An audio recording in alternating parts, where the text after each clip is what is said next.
I think I've been to the murders of at least 8 kids that I can think of off the top of my head, and those are some of the hardest ones. Patience is gone. You can't eat, you can't sleep. Every part of your life is disrupted. It was tough. They reminded me of my friend's kids, and I couldn't get the screams out of my head for months. Our bad day and the average bad day are 2 different things. Our bad day usually involves something horrendous, carnage, and usually there's a lot of blood and death. I got a call for a VSA infant, and the child was 1.5, 2 years old.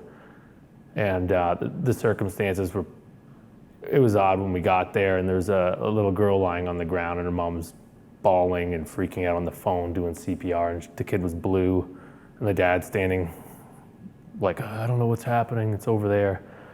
I remember I was driving home from shift, and I got a call from the platoon chief from the other shift saying, oh yeah, by the way, that the dad snapped her neck and murdered her. You need to write a witness statement. After 2 weeks of smelling rotting corpses in the Philippines after Hurricane Yolanda, we were on a road going to deliver an inflatable hospital up to the different region. And as we're driving down the road, a dog came out of the woods with a small child's arm in its mouth that it had found off of a corpse that's been there for a month, and that was its food. We got on scene, and it turned out this kid had been cross-checked headfirst into the boards, had been unconscious. And we get there, and he'd been removed from the ice. When I'm talking to this kid, I'm kneeling beside him, looking in his face. He tells me he could feel everything till they moved him.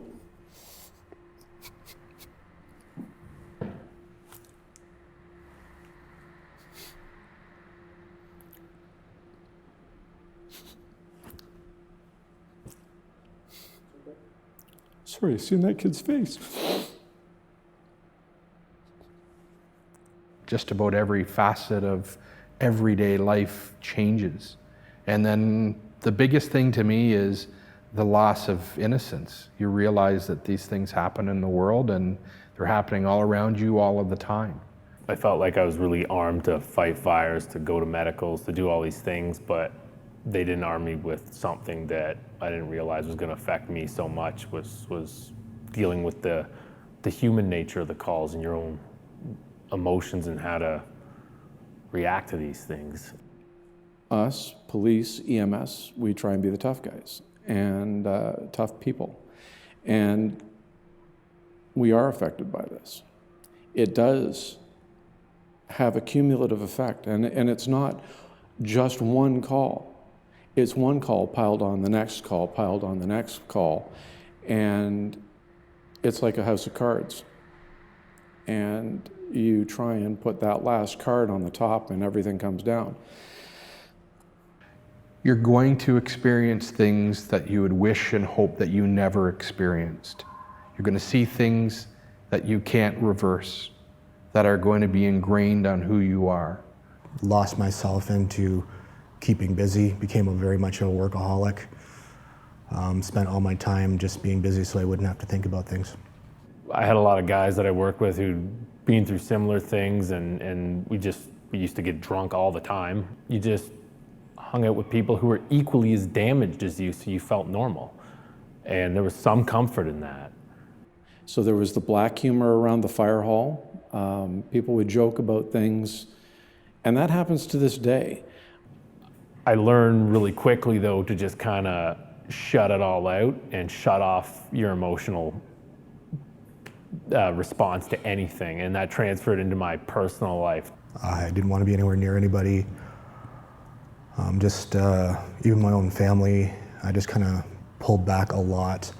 I know that there were times that I have come home from events that my children knew I was coming home from, that they stayed at a distance from me because they They didn't know either what to say, what to do, or if I was going to snap, so to speak, and not be myself.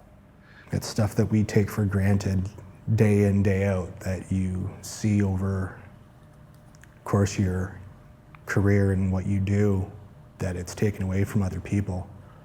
And what you realize is you're responding to the worst event of their lives, but you're responding after the incident already took place. And there's nothing you could have done by the time you've reacted and been called to this call to change the outcome. You can just do the best that you can do while you're there. I know I've talked to people and said, listen, like I went to this counselor and it changed my life, and I wish I went to her the first day I had a bad call, and my life wouldn't have been as painful as it had to be. We're a team. Everything we do, when we go out that door, we do as a team. There's no one individual that can do this job, any part of it, on their own. We do this together, and we need to hold on to that when we come back to the hall. You need to find that network of people that you can count on, that you can trust, that will be there for you no matter what.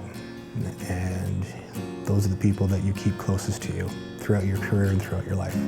Found you in the trial.